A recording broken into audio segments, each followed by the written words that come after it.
Baik, Assalamualaikum warahmatullahi wabarakatuh. Sebelumnya, perkenalkan saya Can Fadila dan juga Heri Sutarto SPD MBD. Di sini kami akan menjabarkan terkait tentang hasil penelitian kami tentang pengembangan perangkat pembelajaran berbasis website terindikasi STEA untuk meningkatkan kemampuan koneksi matematis peserta didik. Baik, yang pertama kami akan menjabarkan terlebih dahulu terkait tentang latar belakang pada pendahuluan. Yang pertama itu, seberapa pentingnya koneksi matematis, pada peserta didik. Nah, untuk kemampuan koneksi matematis terlebih dahulu itu merupakan kemampuan menghubungkan pemahaman konseptual dan juga prosedural menggunakan matematika dengan kehidupan sehari-hari. Melalui koneksi matematika ini, siswa dapat membuat perkiraan dan mengembangkan pikiran di dalam suatu konteks tertentu untuk membuktikan semua konteks yang lain. Nah, pada kenyataannya, siswa masih belum dapat memahami luas materi, menerapkan dan menghubungkan dengan permasalahan di kehidupan nyata. Hal ini bisa siswa Indonesia pada tahun 2018, untuk kategori kemampuan matematika, siswa menduduki peringkat ke-73 dari 79 negara dengan rata-rata 379.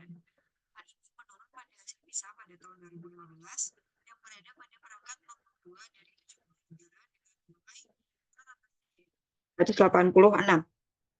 Hal ini sejalan dengan hasil observasi yang sudah kami lakukan, menunjukkan bahwa kemampuan koneksi matematis siswa masih tergolong rendah, di mana siswa belum memenuhi indikator koneksi matematis.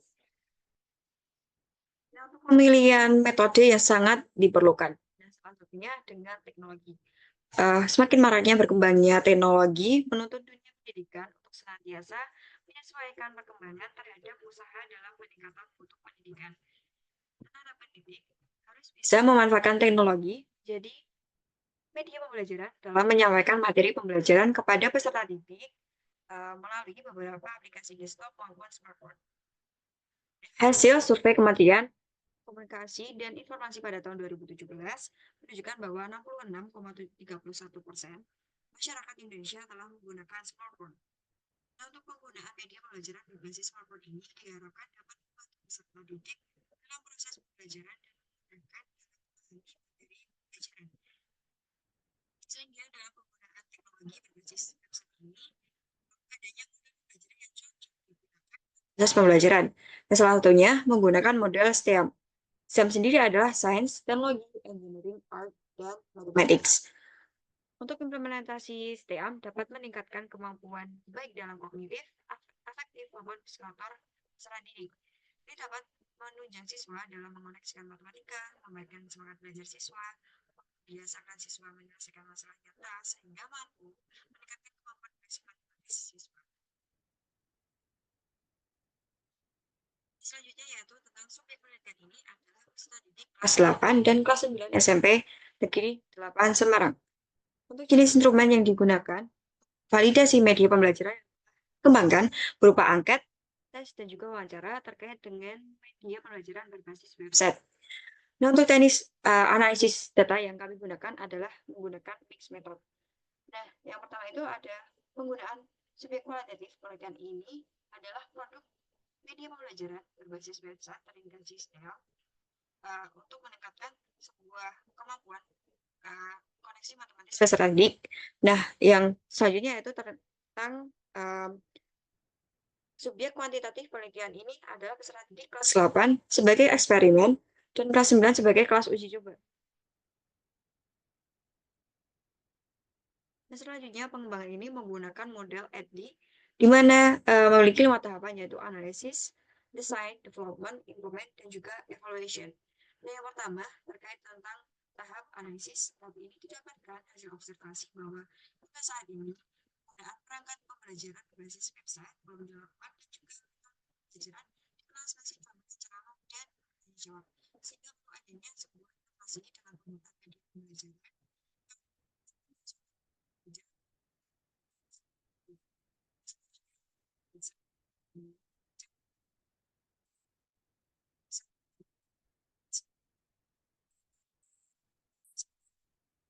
Pokok yang digunakan untuk kami adalah Visual Studio Code, sedangkan untuk membuat desain website menggunakan platform Figma.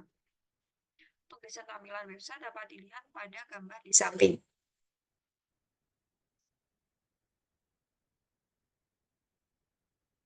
Untuk desain tampilan website dapat dilihat pada di samping.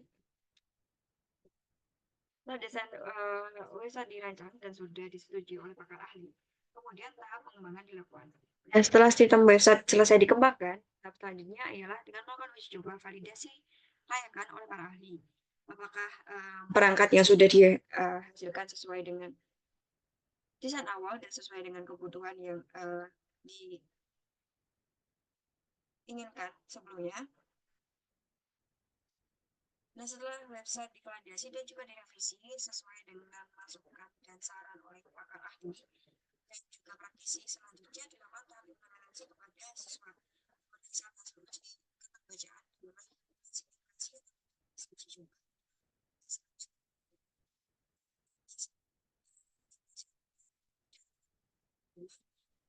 H0 ditolak, sehingga dapat disimpulkan bahwa perangkat yang sudah diujikan pada halaman ujian dapat mengukur keterbacaan dari perangkat pembacaan website Dynamic Map. Dan selanjutnya berdasarkan hasil uji coba normalitas dengan Shapiro Will Test diperoleh, nilai signifikansi untuk data kelas eksperimen adalah 0,120 dengan nilai signifikansi lebih dari 0,05, di mana hipotesis H0 ditolak, sehingga dapat disimpulkan bahwa data nilai hasil ujian kelas eksperimen berdistribusi normal. Maka dapat dilanjutkan perhitungan untuk ujian efektivitas ketuntasan peserta didik dengan menggunakan sampel t-test. Nah, berdasarkan hasil uji one sample t-test ini, diperoleh nilai signifikansi untuk data kelas eksperimen adalah 0,53, di mana nilai signifikansi itu lebih dari 0,05, sehingga hipotesis H0 ditolak, sehingga perangkat yang sudah diujikan pada halaman ujian dapat mengukur kemampuan koneksi matematis peserta didik. Dan selanjutnya, setelah peserta didik menggunakan website dan web tersebut, setelah diberikan angka respon,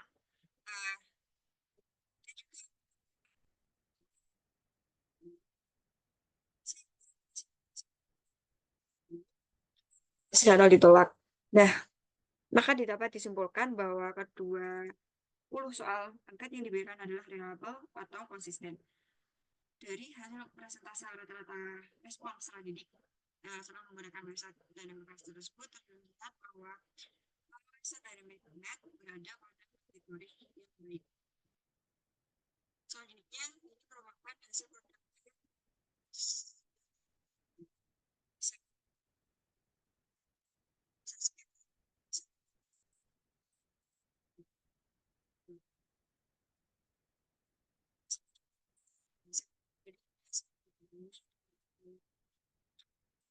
belajar berbasis website terintegrasi STEAM untuk meningkatkan kemampuan matematis.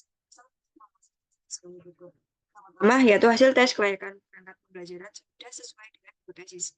Kedua, hasil tes keterbacaan perangkat pembelajaran termasuk dalam kategori yang layak digunakan. Yang terakhir, yaitu promosi peserta didik yang membahas pada kelas eksperimen yang membuktikan bahwa pembelajaran siswa. Nah, dari 3 hasil yang diperoleh tersebut, maka dapat disimpulkan bahwa perangkat pembelajaran berbasis website terintegrasi STEAM ini efektif dalam meningkatkan kemampuan koneksi matematis peserta didik dan layak digunakan dalam kegiatan pembelajaran. Selanjutnya ada simpulan. Di sini kami dapat 3 simpulan. Yang pertama yaitu set Dynamic Math yang dikembangkan menggunakan model pengembangan ADDIE melalui proses yang meliputi analisis, perancangan, pengembangan, evaluasi. Yang kedua yaitu berdasarkan hasil uji kelayakan perangkat pembelajaran website Dynamic Math pada materi relasi dan fungsi yang dikembangkan oleh kualitas yang sangat baik untuk digunakan dalam proses pembelajaran. Yang ketiga adalah berdasarkan tanggapan peserta didik dapat aspek keterbacaan perangkat pembelajaran website Dynamic Math pada materi relasi dan fungsi terpenuhi kriteria standar kualitas yang baik dan